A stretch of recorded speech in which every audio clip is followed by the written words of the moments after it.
coming up in this episode. I think both of them had the interest to not have a strong Muslim country on the Balkan. The Balkans are the backbone of the Ottoman Empire. Yugoslavia is this collection. It was a kingdom at the time.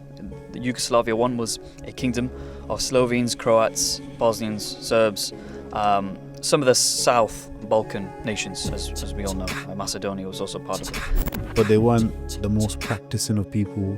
They would intermarry. You couldn't tell the difference between a Muslim and a non-Muslim. But maybe what's the reasons behind that? I think there's some truth to that. I think we should not shy away from the fact that Kosovo, Albania, or the Balkans in general. I think one is there is the historical aspect, which the Ottomans, when they were in these lands, they needed really two things. They needed men to fight wars, they needed money and land, right? I want to start off by praising Allah subhanahu wa ta'ala and beginning in His name and sending salutations and salams upon the best of creation, Muhammad sallallahu alayhi wasallam. Bismillah, alhamdulillah, as-salatu was-salam ala rasulillah sallallahu alayhi wasallam. Just before we begin, I want to give some production credits and general acknowledgement. First and foremost to my good brother Ilyas Mayo from Vocal Tunes, who provided me with vocal-only background tunes throughout the whole of this production. Second credit goes to Khalifa Visuals, who's helped me out on this journey and who has been kind enough to share equipment with me throughout the last 10 years. And a big shout out and Jazakallah khair to Abu Musa Raps, who provided me with the mic that I'm currently using. And a big thank you to my family, particularly my father, who's the one that opened the door to my interest when it comes to these stories. As a young child, he would take me on different trips and he would always explain to me about my history and about my identity. There's so many other people to thank, and I'm sure you know who you are, and big Jazakallah khair from the bottom of my heart. In this series, I want to uncover for you the untold stories of the Bosnian War through personal accounts of people who lived it and the reflections of analysts who've spent years studying the region. Many of us don't realize that the largest massacre in Europe since World War II took place in the 90s in Bosnia, and it was carried out against Muslims. And yet somehow this part of our history remains largely unknown. But the story of Bosnia isn't just the story of the Balkan Muslims. It's a chapter in the shared history of the Ummah, whether you're from Europe, the Middle East, North or East Africa, the subcontinent or beyond. The aim of this project is to create a lasting record, a contribution to the Ummah's historical library, a series that not only explores the background and the brutality of the war in the 90s, but also highlights some of the untold stories from British Muslims who went there and who were involved as aid workers or fighters. Some of the stories of these men who gave their life for the sake of Allah subhanahu wa ta'ala in defending the Muslims remain unknown, but they are known and they are famous stories with Allah subhanahu wa ta'ala in a better gathering. Whilst we have some of those people alive today, it's important to try and get some of their accounts so we can understand what actually took place. Ultimately, this is about connecting us to our identity through the past, and so we can learn the lessons and we can build a stronger future and a better future for the Ummah. May Allah subhanahu wa ta'ala accept this effort and make it beneficial, and I hope you can stay with me throughout this journey to the end. Let's begin episode 1.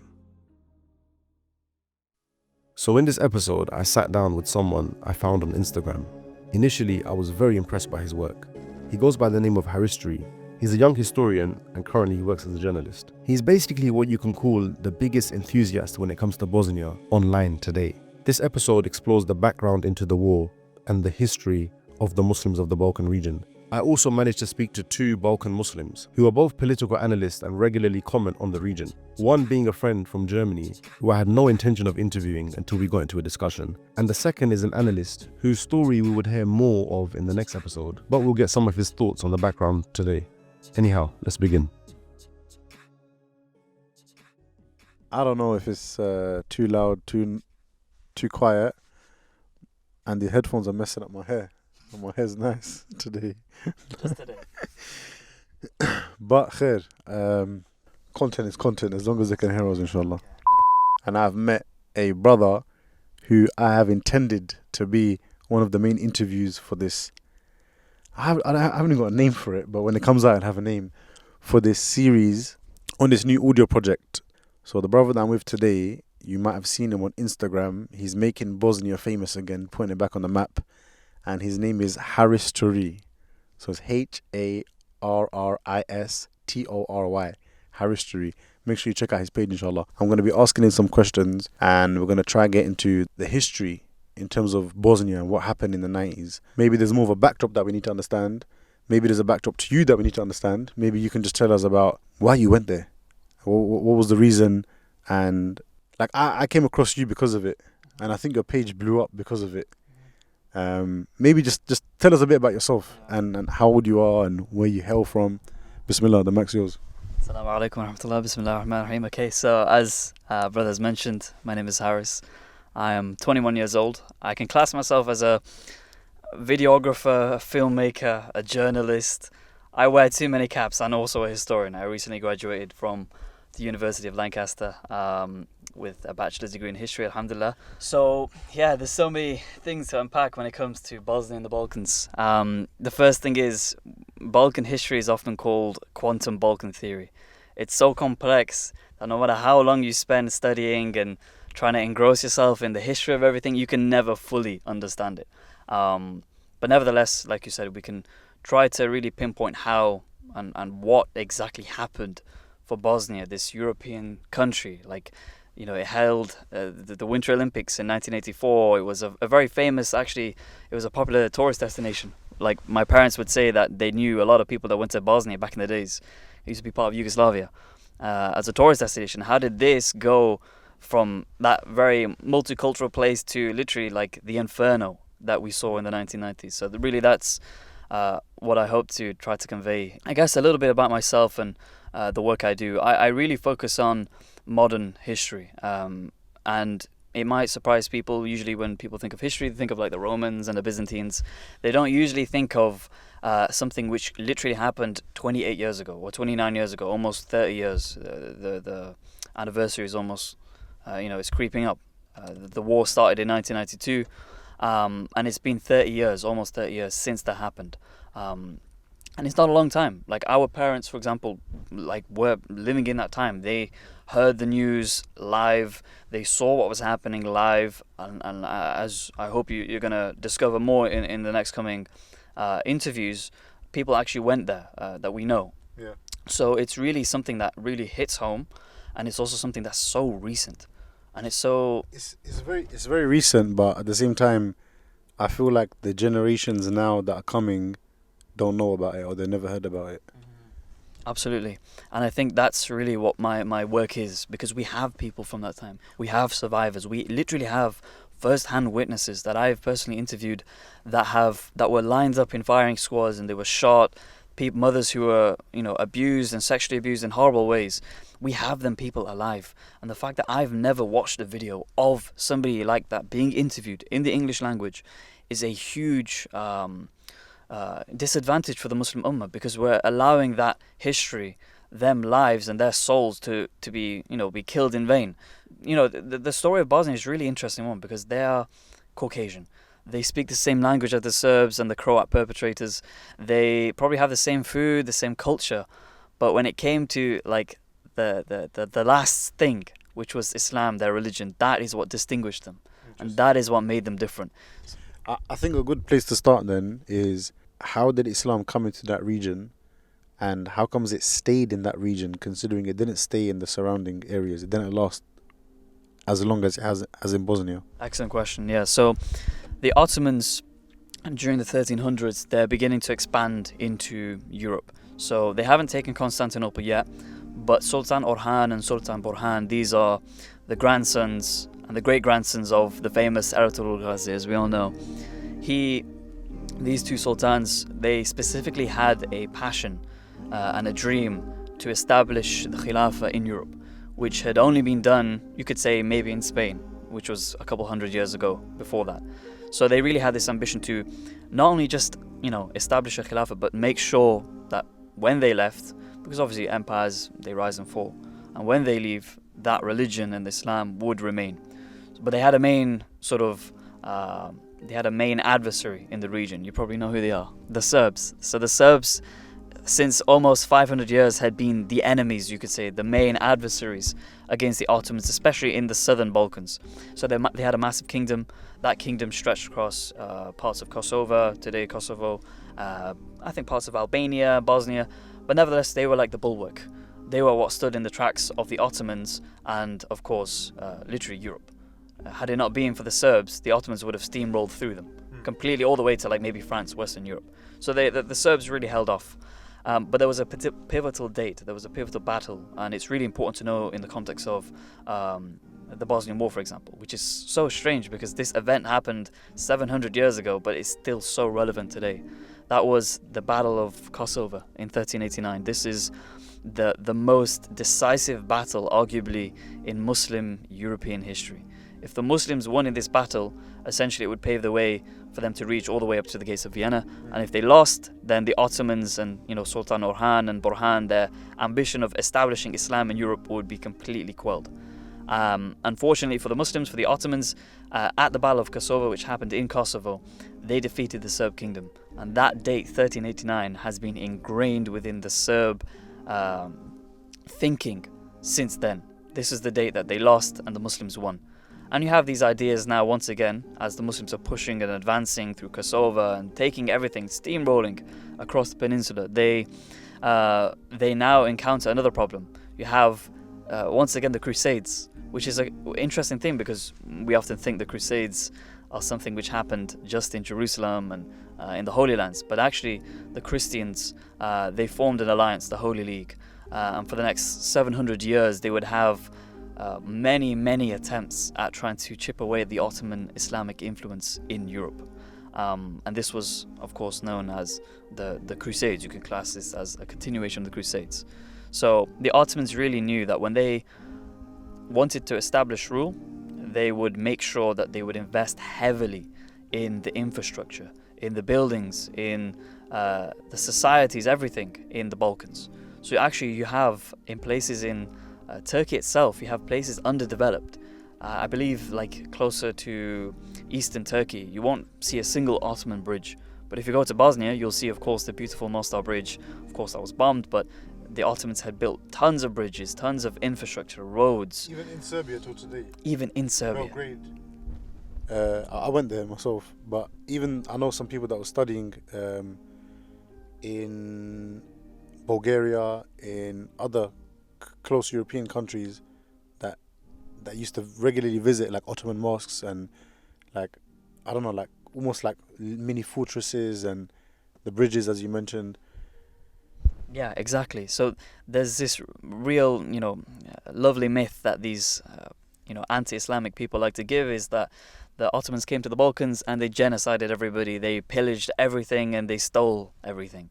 Of course, to some extent, as the Ottomans, of course, were fierce on the battlefield, without a doubt. Every empire back then worked on conquest, worked on domination in order to survive. Otherwise, simply, nations wouldn't survive. Today, it's a little bit different. We have borders. Everybody knows that's your land, that's our land. But back then, borders shifted and changed. But when it came to civic life, the Ottomans far surpassed any of their counterparts, whether it's the Europeans, whether it's even some of the last remaining dynasties in Muslim dynasties in the Middle East. They far surpassed all of them. And so you have your question was why after 1912, as the Ottomans were kicked out of Europe, 1912 is sort of the beginning of where it really started to go south for the Ottomans in the Balkans.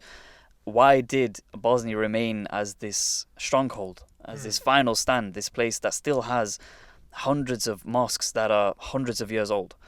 The answer is, and it's beautiful actually in a way, because the Ottomans invested so much in Sarajevo, the capital city of Bosnia. They prized it as their possession. It became known as the European Jerusalem. All three faiths, Muslims, Christians, and Jews, lived in harmony, relatively, for the most parts of the 500 years that the Ottomans were there, in peace, which is a little bit strange because, Jews aren't native to the Balkan region, or at least there's very, very minimal presence of Jews in the Balkans. And it's actually the Ottomans that brought the Jews to the Balkans after they were persecuted in Spain. So in 1490s, you have the Alhambra decree, where the Christian monarchy completely expels all the Muslims. Either you were killed, you were converted, or you were expelled. And so Muslims and Jews fled from Spain, and the Ottomans said, you know what, we'll allow you to have safe passage in the Balkans. So this community really comes out, and it really, comes into fruition, this harmonious society. Of course, it's not a utopia, without a doubt, but neither was it a dystopia. It far surpassed, like I said, any of Europe at the time. To get more of an understanding and a background of the Balkan Muslims, I spoke to 2 Balkan Muslims. I found myself 4 a.m. in the morning in Hamburg, sitting on the sofa at my good friend's house, Ayub. Ayub is a Muslim from the Balkans. He's also a political analyst. And in our conversation about my project, he gave me some insights and valuable background information to the region. So I was like, hold on 1 second, let me get my bag. I grabbed my mic and I turned it on. We're in Hamburg. It's about, nearly 4 a.m. in the morning. Last night in Hamburg. And we were talking about something. So let's begin the whole thing about the Balkans, like the history, how it started. I just started to mention that the Balkans played a big role in the Ottoman Empire, right? Many of them, so the Bosnians and the Albanians, worked in high positions, like a vizier, which means nowadays as a general and so on. And from the Balkans, there were also many pashas. Abdul Hamid Rahimahullah also mentioned sometimes the Balkans and says kind words like the Balkans are the backbone of the Ottoman Empire, together with Kurds and so on. This is one of many reasons why the European and the West doesn't want to have Muslim countries in Europe. So what they did when they saw that the Ottoman Empire is declining by losing wars and so on, it started around about at the 19th century, around about 1850, when the Greeks started the war against the Ottomans, and at 1912, around about this time, the European held a conference in London, where they decided to cut the country. And what they decided was to cut the Muslim countries from Turkey or from the Ottoman Empire back then. So there's a border between, or the countries between the Bosnian, the Albanians and the rest of the Ummah. I also sat down in South London with brother Petrit, another good friend of mine who's from the Balkans, who I'll introduce properly a bit later on. He's also a political analyst and he keeps a keen eye on developments in the Balkans. I also asked him about what the future could look like for the Muslims in that region today. But right now, he's here to enrich my understanding more about these white European Muslims. Because you hail from the Balkans, perhaps you're more acquainted with the history. What is the actual history of Islam when it comes to the Balkans, and particularly the late Ottoman period?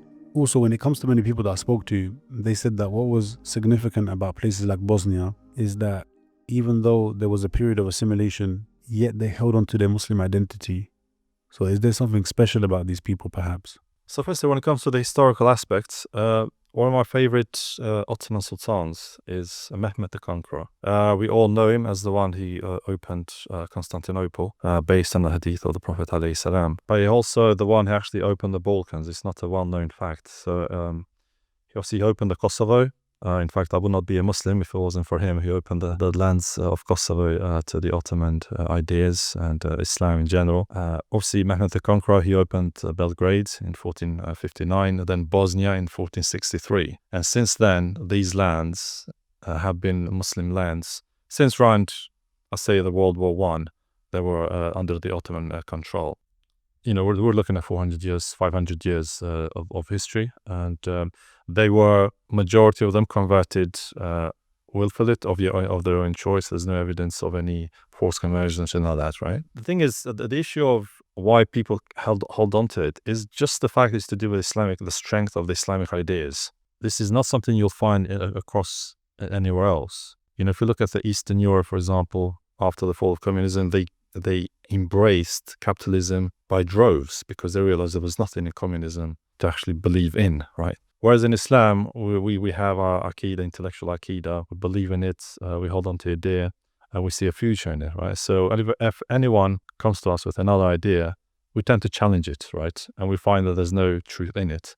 What we find is that Islam is the only truth, right? And, you know, there has been attempts by Europe to reverse this trend.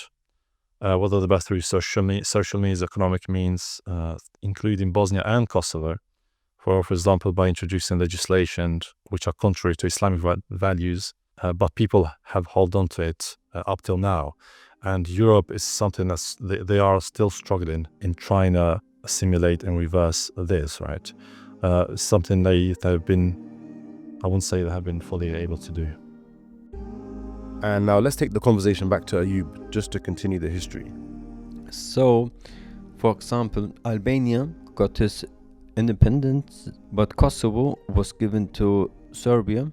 Some cities or places, important cities like Üsküp, Skopje, was given to Macedonia, and also Montenegro got some small cities, and all of them Orthodox countries around the Albanian place and around the Bosnians started immediately the war against the Muslims. So, for example, Serbia started the war against the Albanians and so on. After that, there was a only short period where the Albanians got united, and this was due the Second World War, bro. After the Second World War and the loss of Nazi Germany, they got again divided. The West powers, I mean, it's not only the West. I think it's were the communists and also the West together. I think both of them had an interest to not have a strong Muslim country on the Balkan. I'm going to keep interchanging between Ayub and Petrit just to get an understanding of the history, and we'll bring Harris back to continue the conversation. I hope you can bear with the historical context. I know it could be long for some people, but it's very important. And inshallah, we will lead up to the war in the next episode, and you'll get to hear the stories from people, well-known people who went over there from the UK, and you can hear their side and some accounts you would have never heard before. Let's continue. Kosovo, part of Albania, North Macedonia, even Bosnia. Europe always looked at them as a thorn on their side because they could not understand how we let these guys slip across, right? There's a thinking in Europe, which is that in 1491, when they removed the Muslims of Spain, and they managed to get rid of the Muslims from Spain after 700-800 years. There's a thinking in Europe, which is that, you know what, hold on, why haven't we done the same to the Muslims of the Balkans? And it's always seen as the remnant of the Ottomans. There are these savages who are not able to manage themselves, rule themselves. We always need to come in, help them out. So the white man's burden, as they call it. So the protest was like just the Serbs and Croats and so on got united under the communism and Yugoslavia, which was supported from the Soviet Union. They took Kosovo and of course Macedonia, and there was a long period where also the Bosnians and the Albanians from Kosovo has to live under Tito's Yugoslavia, and unfortunately. So Kosovo was under Yugoslavia, even though it's disconnected by land. Because Albania is in the middle, so Albania wasn't part of Yugoslavia, it was? No, it wasn't. Albania was under Enver Hoxha, a strong communist guy who wanted at the first months after the World War II to be united with Yugoslavia. So there was a process. He wanted to be united with Yugoslavia? Officially, yes. And there was also a process of it. But at the end, they had different views and so on. And it can be the case that Enver Hoxha just gambled on it and just say that he wanted to be united, but at the end, he didn't want it. So Albania went then to a really strict communism, like the Stalin communism, where he closed the borders and lived in a strict isolation. The Kosovo Albanians had no connection to Albania, and it was illegal to cross the border. So they have an interesting connection with the Bosnian Muslims Yeah. because of this situation. Yeah, but the problem was in the time that the Bosnian and the Kosovo Albanians were influenced by the communism, and both of them got really secular, and the one who were still Muslims or practicing Muslims got in the prison. They had the Bosnian, the Albanians had a short time, in a short period, a better connection when they were fighting for the independence or fighting against the Serbs in around about 1880. On this time roundabout, I'm not sure about the date. This is before communism entered. Yeah. It's also before the The war of the Balkans, basically. Yes, sure. Yeah. That's right. After when communism came, they tried to create this whole policy of brotherhood, unity, cohesion. That's correct. Yeah, that's correct. Let's go back to the conversation that we're having with Harris about the history. So that's how Islam kind of came to the region, and also kind of how it remained. How did that then lead us to what happens in 1994? Or maybe like what was happening in the early 90s that led up to 1994 and 1995? Like the main years of this whole, people say war, people say genocide. Maybe I'll get your own opinion and view on that. But what leads us up in the more contemporary time? So we did skip like almost a couple hundred years there. Over time, we can briefly summarize what happened from the Ottoman times. From the time the Ottomans left to the 1980s, and it's actually really important. So Bosnia, after World War I, was part of this new nation called Yugoslavia. You might have heard of it. Yugoslavia is this collection. It was a kingdom at the time. The Yugoslavia one was a kingdom of Slovenes, Croats, Bosnians, Serbs, some of the South Balkan nations, as we all know. Macedonia was also part of it. And after World War I, of course, the Bosnian Muslims are now integrated into this seemingly non-Muslim environment. But nevertheless, they were able to retain that same, religious tolerance that the Ottomans had during their rule. So Yugoslavia one was almost a continuation of the Ottoman rule, to some extent, in terms of how Muslims were able to practice their deen. Of course, there were restrictions here and there. But after, when the year is 1941, and all of a sudden Europe is engulfed in the flames of the Second World War, and Hitler, the man with the mustache, he decides to do one of the biggest military operations in history, and this is Operation Barbarossa. He decides, once he's invaded France in the Second World War, and he's even looking towards Britain, he's like, hang on, I'm going to do something, I'm going to pull out a card, and I'm going to invade the entirety of Eastern Europe. So he invades Soviet Union, and he also invades Yugoslavia. This is a nation where Bosnia is part of.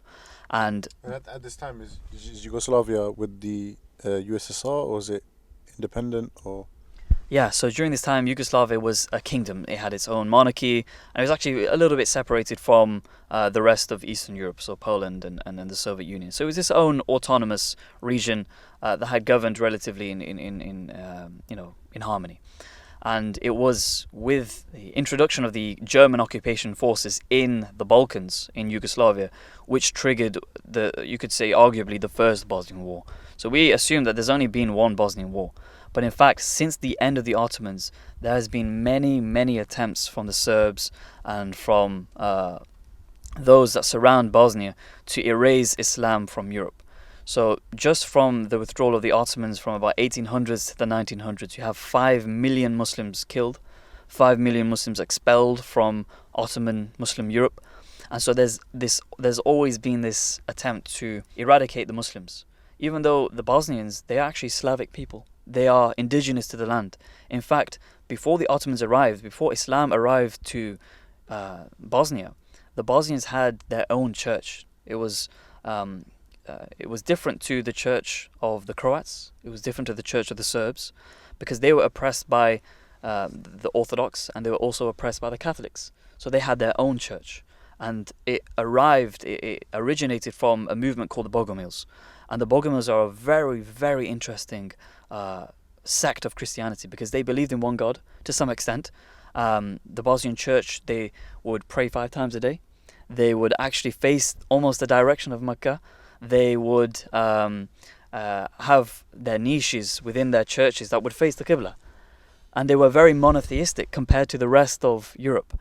And so that is one of the reasons why the people there were so readily accepting of Islam, of this religion. And it's almost as if Allah had made them like this, so that when Islam originally came to Europe in the 1300s, they were readily accepting it because obviously it was more appealing than the rivalries between Catholicism and Orthodoxy. And it was something that they were used to, this idea of praying. And they would pray the same way we would pray. The sajda, for example, almost identical in some regards.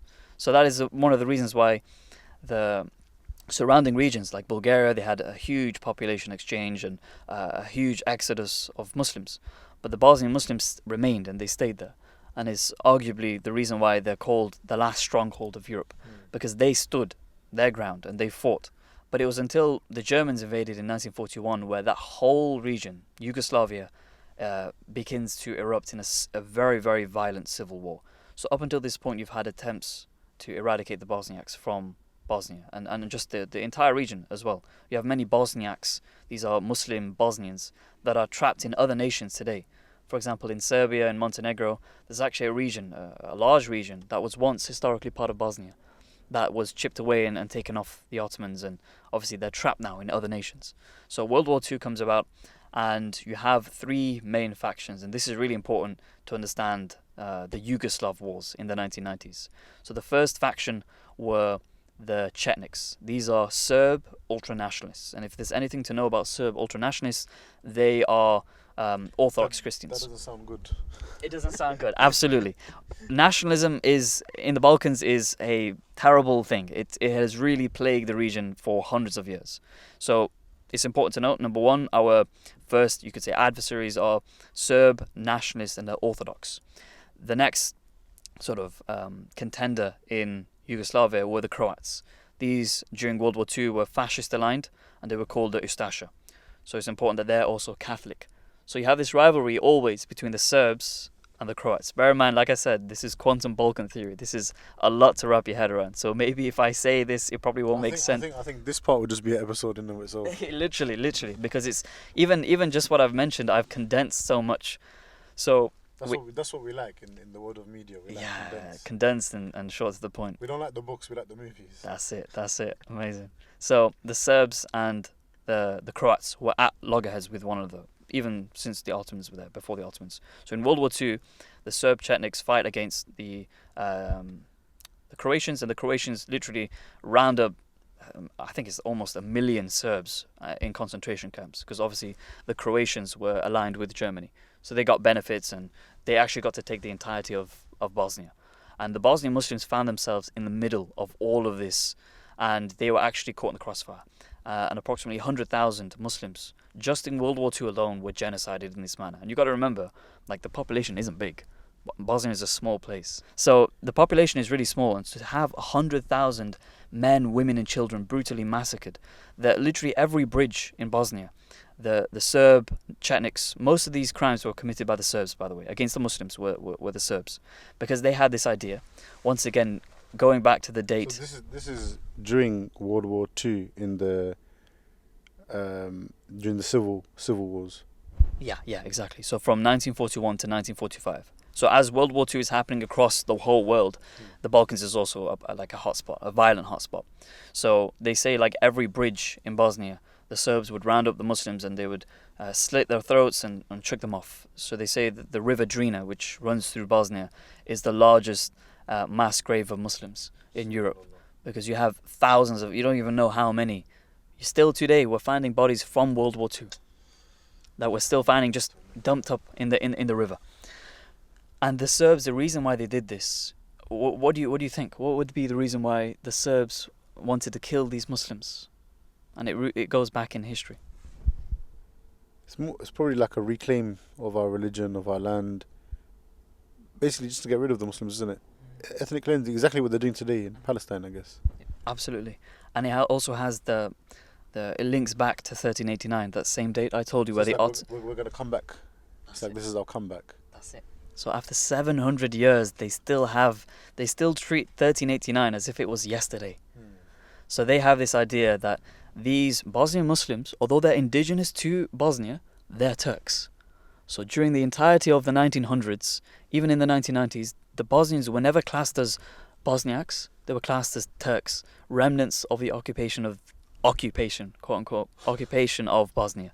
Even though the Serbs themselves actually helped and assisted the Ottomans in their occupations. So they have this idea that we're removing Turks. So throughout the entirety of the 1940s, you have this genocide against the Bosniaks. Would you say from 1945 onwards it was relatively peaceful, or until we get to the 90s? So, and thus we enter the next chapter after 1945. So Yugoslavia is brought back together again. So the nations of Croatia, Serbia, Bosnia, for example, those are the three main ones. They're brought back together, even though they'd just literally been at each other's necks for the past couple of years. They're brought back, but this time they're brought under a new regime. Do you know what that is? I can assume a communist. Communism. So communism after World War II is super popular because everybody's broke. They need money. They need a way to vent out, and they seek that through communism. And so communism became the state ideology. So Yugoslavia is now known as the Communist Federal Republic of Yugoslavia. Long term, just for the nation is now governed by socialist ideas. So it was relatively peaceful. The man who had brought Yugoslavia together was called Tito. He was a fighter during the Second World War who liberated, quote unquote, liberated Yugoslavia as a communist himself. And whose ethnicity did he hail from? It's interesting because everybody argues he's from their ethnicity. So some Bosnians say he's Bosnian, some Croats say he's Croat, some Serbs say he's Serb. But probably he was Croat, right? That's what they say. But he had an idea, and it was called brotherhood and unity. Because the Muslims and the Serbs and the Catholics were just killing each other for the past 4 years, they wanted to have an idea of no nationalism whatsoever. Any attempt of saying you're a Serb or, boastfully, being patriotic, you were simply sidelined, you were arrested, and sometimes even executed. Because obviously, in order for Yugoslavia and the Balkans to work, you have to have some sort of cohesion.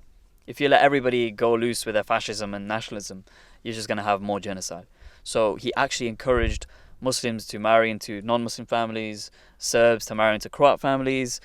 Things are adding up now. Exactly. So you have now a culture of, suppressing the Bosniak identity. So although there was not necessarily, there wasn't any killings, there wasn't any massacres, you did have a few imprisonments of ulama and also influential people like the first president of Bosnia. He wrote a lot of works on Islam, and he tried to revive the spirit of Islam during communism, during the 50s and 60s and 80s, and he was imprisoned. I can guess under communist rule there was a suppression of religion, most definitely. Absolutely.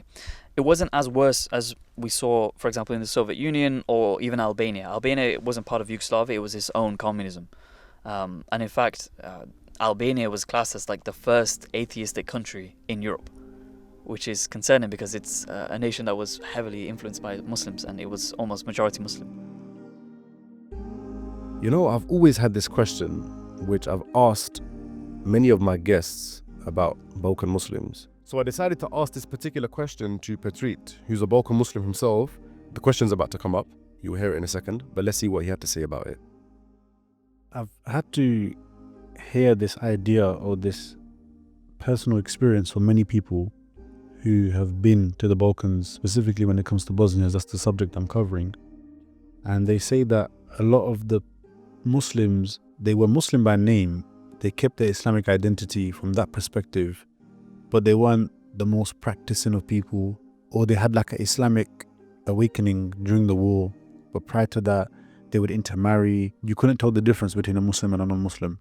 Why do you think that view is there when it comes to Muslims from the Balkans? I mean, it's definitely a stereotype, you could argue. Maybe there's some truth to it, but maybe what's the reasons behind that?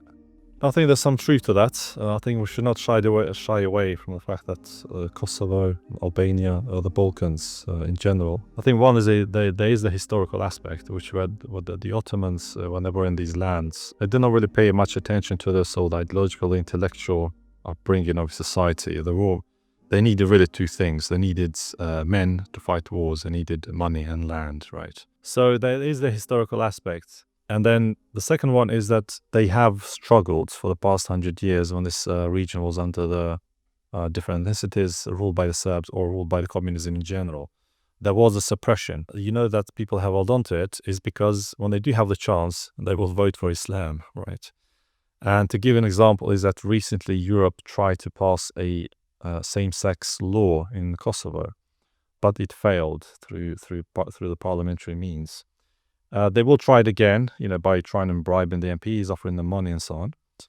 But the people as a whole, they hold on to the Islamic values, even if it's a very superficial, it's very basic. But the thing is that you have to remember is that there's hope in this, there's goodness in this, right? Because what I find is by traveling back home is that when you offer them a valid alternative and you explain to them how the vision will look like in terms of how Islam is going to improve your economic, political, social situation and aspects, people actually, you see them, their face lighten up, right? So there's goodness in the people, even as shallow and is basic. You'll find that these same people are going to support Islam when he eventually returns, inshallah, right? So they are secular, but there's also hope for the future in the same people. The problem here was that everything in Yugoslavia was built up in a personality cult about Tito. And Tito was the dictator of Yugoslavia. And when he died, there were many nationalist movements which were also supported by the West. In 1990, 1991, this time about, the first country who declared his independence was Slovenia, which had really close connection to the West and had a big war. The biggest war was between the Bosnians and the Serbs and the Croatians.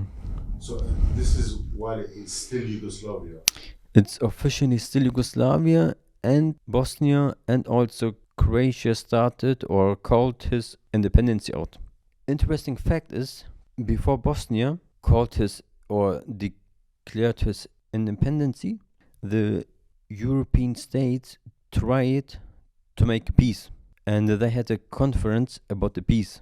In this conference, I think they were talking about to give some Bosnian lands to the Serbs, but Bosnia, or especially Alija Izetbegovic, who was the president at this time of the Bosnians, refused this agreement. And there's a famous, I think, Italian diplomat who says, after the refusal, diplomat says, there is a power behind this refusal, and I think, or it was clear that at this time the only power or the only state who has the power was the United States. It might be the case that the United States pushed Alija Izetbegovic to say no to the agreement. Why? Because it was clearly under the interest of the states to divide and split up Yugoslavia. So when the war was, Bosnia had lost nearly or more about 100,000 people, bro. During the whole Bosnian War? Yes. We're talking about in the 90s? Yeah. They had the biggest loss in the war as a country.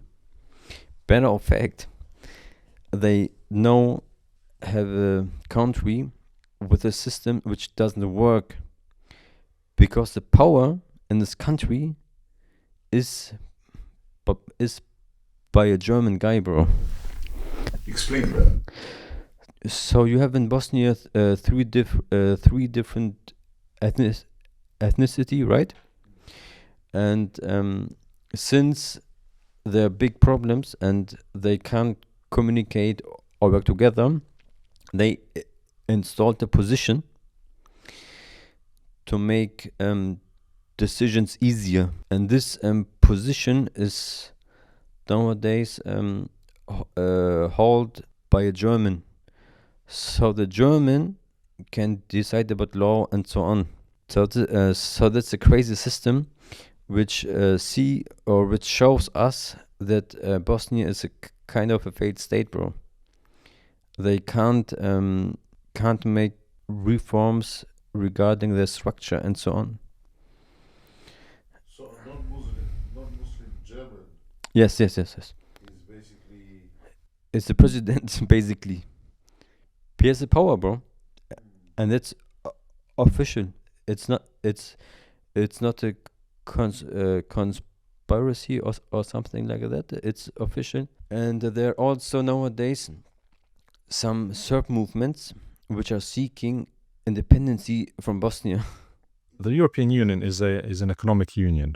It's not a political union per se, right? That's why each country has their own borders, have their own nationalities, ethnicities, and so on. They have problems with Catalonia. They have problems with Brexit, right? And they also have a problem with the region in the Balkans, which is that if you to compare and contrast with the 400-500 years of the Ottoman history, where quite frankly it was the most peaceful time that the Balkans had, and even the non-Westerners, academics, they'll point to this phenomena. What Europe has done with Bosnia specifically is that they separate it into two parts. So when you look at Bosnia, it's 51% Bosnia and 49% is Republika Srpska, which is a Serb part, right? So what Europe has done is that they have not resolved the Serbian problem. They just kick the can down the road. And at the moment, it's the political system is very complex. So you have, for example, the High Office of European Representation. You have a single person who he's unaccountable. He comes from Europe, Christian Schmidt. He is able to kick out politicians in Bosnia. He's able to reverse Supreme Court rulings. He's able to annul parliamentary rulings. He can make any decisions he wants in Bosnia, or frankly. And the point of this is he does all of these not to find solutions for Bosnia, but to keep it separate, right? Because they do not have the ability to permanently find solutions for these multi-ethnic societies. All they do is make sure that they are separated and they're always in need of Europe to come in and help them out, basically. So we should be bear of this in mind, which is Europe does not have the ability to bring together ethnicities in a coherent and cohesive manner, basically. So I think we're touching on how communism affected the Muslims, and we mentioned how mosques, of course, were still there, but you had this clandestine silencing and suppressing of this Muslim identity. Bear in mind, Yugoslavia has 20%, I believe 20% of the entire population were Muslims. So you have Bosnia, for example, and also Kosovo. Kosovo is a Muslim nation, and that was part of Yugoslavia. So there are a lot of Muslims in Yugoslavia during communism that had to suppress their faith. And I was speaking on the ground with a couple of these older people. Like literally most of the old people you see survived and lived through communism. And they would say that we passed on our iman. Had it not been for our elders, had it not been for us, this is them speaking, Islam would have been completely erased. Had we not passed it down to our children in a very secretive manner, Islam in this region would have been completely erased, as was seen in Albania. Like if you go there today, bro, you can't even find halal meat. You have to literally scour to find halal meat in a Muslim country. So alhamdulillah, Bosnia was able to relatively escape that sort of secularism, but also you can still see the lingering effects of communism today. You'll see people not as practicing as you'd expect. You can argue, hang on, why are these not wearing hijab? Why have they not got a beard? It's easy for us to judge, but after 45 years of strict, ardent communism, obviously it's going to have an impact. And that's it for part 1. The next episode, inshallah, will continue to lead up to the war, and then we'll begin the accounts of people and their stories. This isn't necessarily going to be chronological. It's going to be episodes of people telling their story from the beginning of the war till the end of the war. And I must warn you that some of the stuff is quite disturbing, it's quite graphic throughout the whole series. But stay tuned for the next episode, inshallah, and I'll see you in part 2.